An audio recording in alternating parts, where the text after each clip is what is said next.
अब आ गए हैं हम अपने लहंगे की स्टिचिंग पे। Hello friends, welcome to my channel Sabhyata boutique. यदि आपने कटिंग देखी होगी फ्रेंड्स, तो स्टिचिंग की वीडियो आपको पूरी समझ में आएगी। तो फ्रेंड्स, मैं यहाँ पर आपको सिर्फ एक कली जोड़ करके दिखाऊंगी। कारण ये है कि फ्रेंड्स, ये सीक्वेंस की साड़ी है और इसको स्टिच करने में मुझे बहुत प्रॉब्लम आ रही थी। हर मशीन में नहीं आती फ्रेंड्स, लेकिन मेरे मशीन में कुछ कपड़े नहीं लेते हैं सिलाई में। तो ये सीक्वेंस की साड़ी है, तो जब मैं सिलाई कर रही थी तो कुछ सिलाइयाँ छूट रही थी। तो बहुत सावधानी से और बहुत धीरे-धीरे मुझे सिलाई लगानी पड़ रही थी। और कुछ कलियों में मैंने कागज़ लगा के, पेपर लगा के ही यहाँ पर सिलाई करी है, सारी कलियों को जोड़ा है। तो उससे क्या हुआ, जो सुई के जो दाँत हैं वो थोड़ा-सा क्लीन हो गए, तो कपड़ा सिलाई में लेने लगा। तो इस तरीके से फ्रेंड्स, मैंने बीच-बीच में प्लेन कपड़ा सिला और कहीं-कहीं मैंने कागज़ का इस्तेमाल किया है।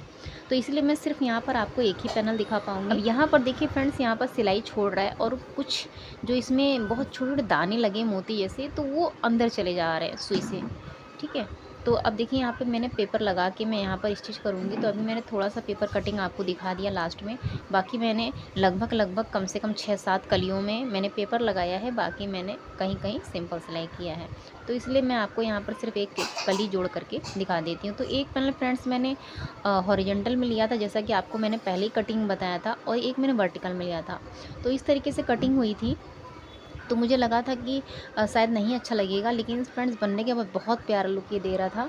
अब हम इसको पूरा सिल लेते हैं, वरना वीडियो काफ़ी लंबी हो जाएगी। अब यहाँ पर मैंने फ्रेंड्स 2 कलियाँ आपस में जोड़ ली हैं। इसी तरीके से मैं 16 कलियों को आपस में जोड़ करके तब आपको दिखाती हूँ। अब ये आप फ्रेंड्स देख सकते हैं, मैंने फ्रंट वाला एक पूरा घेरा कंप्लीट कर लिया है कली लगा के। आप देख सकते हैं बीच-बीच में मैंने लंबी-लंबी पट्टियाँ काट रखी हैं कागज़ की। इसी वजह से मेरी कलियाँ बहुत आसानी से जुड़ गई हैं। तो फ्रेंड्स, ये हर मशीन में नहीं होता है, हो सकता है आपकी मशीन में ना हो। मेरी जो मशीन है फ्रेंड्स, वो थोड़ा-सा फ्लेक्सिबल टाइप का कपड़ा फ्रेंड्स सिलाई नहीं देती है। अब यहाँ पर मैंने पूरे लहंगे को लगभग कली जोड़ करके तैयार कर लिया है। तो आप देख सकते हैं बीच-बीच में कहीं पेपर लगा है, कहीं-कहीं प्लेन है। अब हम इसका बेल्ट निकालेंगे। सबसे पहले हम इसकी लाइनिंग निकालेंगे, ठीक है। अब यहाँ पर आप देख सकते हैं मैंने साटन में लाइनिंग ले लिया है, जो कि 3 मीटर है। तो आप देख सकते हैं इसका जो कपड़ा है फ्रेंड्स, मैंने 4 फोल्ड में रखा है। इसका अर्ज बहुत कम है, तो इसकी लंबाई नहीं आ पा रही है। तो मैं इसे सीधे-सीधे रखूँगी, मीन्स जैसे पेटीकोट की कटिंग करते हैं। तो एक साइड मैं बंद रखूँगी और एक साइड हमारा ओपन ही रहेगा, एक साइड हम सिल लेंगे, ठीक है। तो अगर ये मेरे पास अर्ज ज़्यादा होता, तो इसे मैं अनारकली कटिंग पे इसका घेरा निकाल देती। तो मैंने यहाँ पर देखिए फ्रेंड्स लाइनिंग भी निकाल ली है। अब ये हमारा लाइनिंग और हमारा मेन लहंगा कली वाला इस तरीके से हम रख करके इसको आपस में पहले स्टिच कर लेंगे, ठीक है। स्टिच करने से पहले जो कपड़े छोटे बड़े हैं उसे हम यहीं पर सेट कर लेंगे। स्टिच करने के बाद थोड़ा सा दिक्कत होती है फ्रेंड्स। तो यहाँ पर पहले हम कमर पे सिलाई लगाएंगे। तो आप देख सकते हैं जो हमारा लाइनिंग का कपड़ा है वो छोटा है।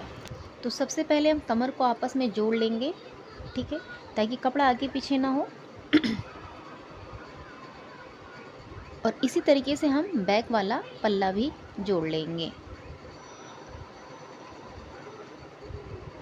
तो फ्रेंड्स, यदि आपने इसकी कटिंग नहीं देखी तो आप कटिंग ज़रूर देखिएगा। ये 16 कली वाला है, किस तरीके से मैंने निकाला है, बहुत आसानी से निकल गया। यदि नहीं भी निकल रहा है तो भी मैंने इसमें निकालने का तरीका इसमें दिखा रखा है।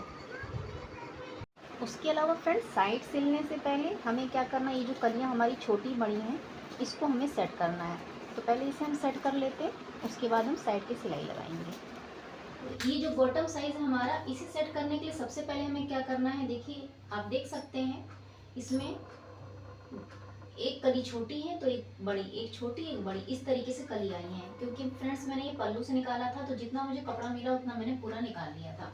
तो आपको सबसे पहले क्या करना है, इसके लिए जितनी इस कली की चौड़ाई है, जैसे मैं आपको दिखाती हूँ, ये देखिए 10.5 11 मान सकते हैं आप। तो इतना ही बड़ा आपको एक पेपर ले लेना है। चौड़ाई देखिए मैं दिखा देती हूँ। तो 10.5 11 तो उतना ही है लगभग ये। अब हमें कागज को इस तरीके से फोल्ड कर लेना है सेंटर से। सेंटर से फोल्ड करने के बाद जैसे हम कॉलर की कटिंग करते हैं ना, शर्ट वगैरह में लगाते हैं, उसी तरीके से आपको यहाँ पर शेप देना है। तो कॉलर में हल्की गहराई देते हैं, इसमें थोड़ा सा ज़्यादा गहराई देना है ताकि गहराई इसमें अधिक रहे, ठीक है। अब इसे हम कट करके मैं आपको दिखाती हूँ। तो इस पेपर के आइडिया से फ्रेंड्स जो आपका लहंगा है ना वो और भी ज़्यादा खूबसूरत बन जाएगा। अब ये देखिए इस तरीके से हमने थोड़ा सा रोटेट में इसे कटिंग कर लिया है। ये देखिए इसी तरीके से हम कॉलर की कटिंग करते हैं ना, ऐसे हमने कट कर लिया। आप ये देख सकते हैं ये हल्का सा गहराई है। अब इस पर एक हम डिजाइनर शेप देंगे ताकि जो पल्ले बड़े हैं उन्हें हमें कट ना करना पड़े। ये लंबा हिस्सा है तो देखिए गोलाई हिस्सा नीचे की तरफ जाएगा, इस तरीके से जाना चाहिए। तो फ्रेंड्स पेपर कटिंग से हमारा एक शेप में आएगा सारा। ये हो गया नीचे का। अब हमें क्या करना है, ये हिस्सा ऊंचा है तो वो पहले से ही ऊंचा है फ्रेंड्स, तो उसको डिजाइनर करने के लिए हम पेपर को नीचे रखेंगे, ठीक है, क्योंकि ज़्यादा ऊपर करेंगे तो गहराई ऊपर की तरफ ज़्यादा हो जाएगी और इस तरीके से हम इसे मार्किंग कर लेंगे। तो आई होप फ्रेंड्स आपको क्लियर हो रहा होगा कि मैं यहाँ पर आपको क्या समझा रही हूँ। जो पैनल्स बड़े हैं उन्हें हमें नीचे की तरफ से गोलाई देनी है और जो पैनल्स छोटे हैं उसका कर्व ऊपर की तरफ से जाएगा, सिर्फ इतना ही फ़र्क है। तो फ्रेंड्स मैंने इस तरीके से जानबूझ के किया था ताकि मैं इस पर डिज़ाइन बना सकूं। तो अब देखिए इस एक ही सिरे से हमको सबको रखना है। यदि कोई ज़्यादा बड़ा है तो उसे हम कट करके हटा देंगे। जैसे कि बीच वाला सेंटर वाला ज़्यादा बड़ा लग रहा है तो उसकी मैंने मार्किंग ऊपरी कर रखी, उसे मैं कट कर दूँगी। अब चूँकि मैं आपको बता चुकी हूँ सीक्वेंस की साड़ी है तो इस पर मार्किंग बहुत दिक्कत हो रही है करने में। तो इसी पेपर को रखते हुए फ्रेंड्स मैं सारे पैनल्स को इसी डिज़ाइन में कट कर दूँगी, ठीक है। तो इससे हमारा जो लहंगे का जो बॉटम वाला लुक है वो बहुत प्यारा आएगा। इस पर चाहे आप पीको कराएं और चाहे इस पर आप कोई लेस वगैरह लगा सकते हैं, ठीक है। अब आपने देखा यहाँ पर मैंने सारी कटिंग कर ली है डिजाइनर में। इसका लुक आप देख सकते हैं कितना प्यारा लुक दे रहा है। तो फ्रेंड्स हमें कटिंग भी नहीं करनी पड़ी और हमारा डिज़ाइन भी क्रिएट हो गया। और ये जो अंदर की लाइनिंग है फ्रेंड्स जो छोटी बड़ी हो रही है इसको भी हम सेट कर लेंगे। अब देखिए हमको दोनों साइड की किनारी जोड़नी है। तो सबसे पहले हमें क्या करना है कि 1 इंच ऊपर से आपको छोड़ देना है, ठीक है। ये हमारा 1 इंच छोड़ने के बाद आपको कम से कम 5 इंच तक चल कर के आना है। एक साथ में से एक साथ सिलाई करना है लाइनिंग और मेन फैब्रिक दोनों।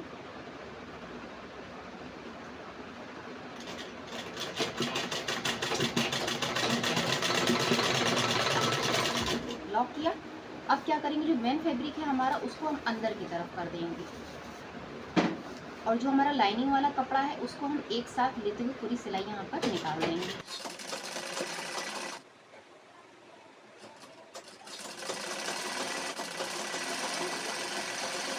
इसको ऐसे पलटेंगे और जो छूटा हुआ कपड़ा है वहीं से हम सिलाई स्टार्ट कर देंगे। ये हमारी सिलाई है छूटी हुई, बस यहीं से हम सिलाई को स्टार्ट कर देंगे।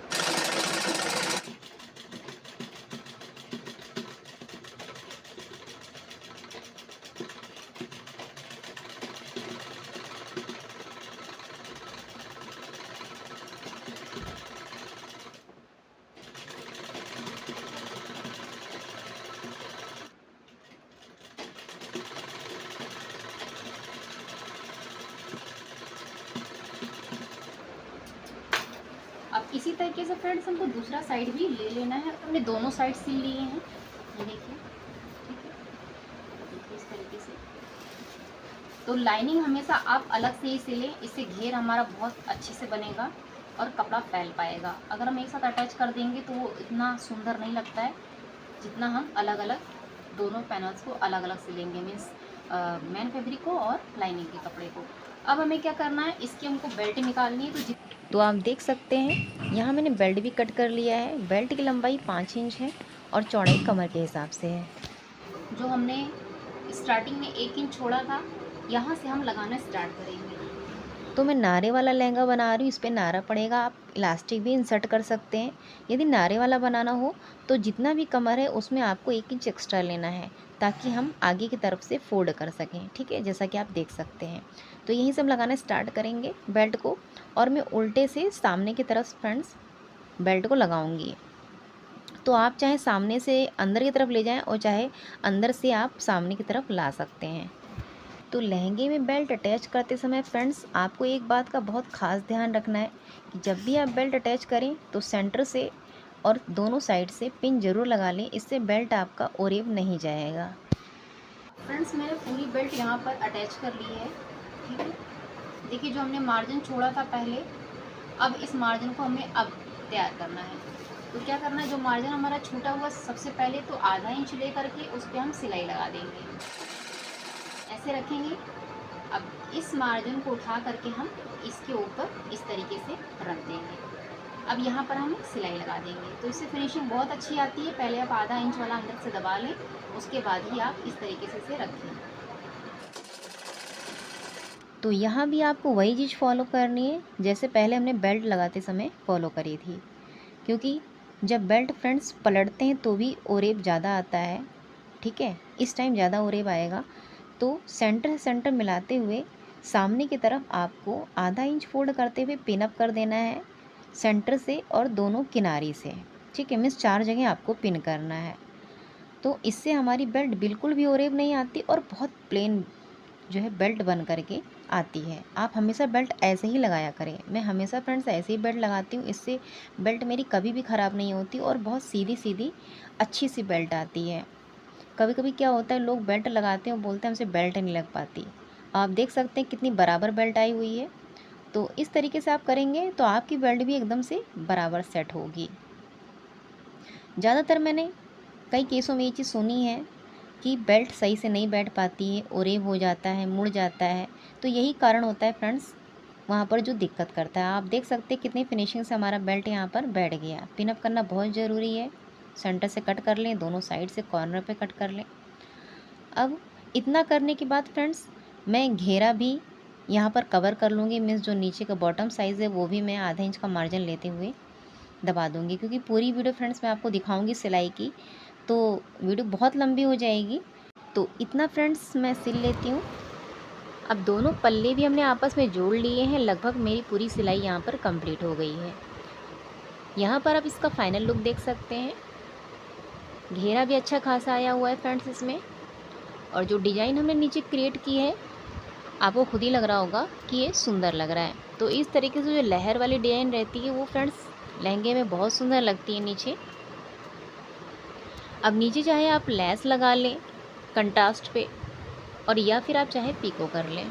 इस साड़ी की कटिंग से लेकर के स्टिचिंग तक का सफ़र फ्रेंड्स जो था वो मुझे 3 से 4 दिन मुझे देना पड़ा, क्योंकि सीक्वेंस की साड़ी थी। थोड़ा स्टिच करने में इसमें प्रॉब्लम आ रही थी मुझे, जैसा कि मैंने आपको पहले बताया है। इसके अलावा फ्रेंड्स जो मैंने कलियाँ निकाली थी वो बहुत सोच समझ के निकालना पड़ा था, क्योंकि फ्रेंड्स कटिंग में आपने देखा एक साइड से पूरी कलियाँ मुझे मिल नहीं पा रही थी। अब ये मेरा लहंगा फ्रेंड्स यहाँ पर पूरा बन करके तैयार हो चुका है। अब मुझे आप कमेंट बताइए कि आपको कटिंग से लेकर के स्टिचिंग तक की वीडियो कैसी लगी। आई होप आपको सारी कटिंग भी समझ में आई होगी, और मैंने 16 पैनल्स इस साड़ी से किस तरीके से निकाला ये भी बहुत अच्छे से समझ में आया होगा। तो थोड़ा तरीका होना चाहिए, साड़ी से पैनल्स आप ज़्यादा से ज़्यादा निकाल सकते हैं, बस थोड़ा तरीका होना चाहिए किस तरीके से निकालें। अब ये हमारा फाइनल लुक हो गया फ्रेंड्स। इस तरह की और अच्छी वीडियोस पाने के लिए आप मेरे चैनल को सब्सक्राइब कर लीजिए, ताकि आने वाली हर वीडियो की नोटिफिकेशन सबसे पहले आपके पास पहुंच सके। मिलते हैं नेक्स्ट वीडियो में, तब तक के लिए बाय बाय।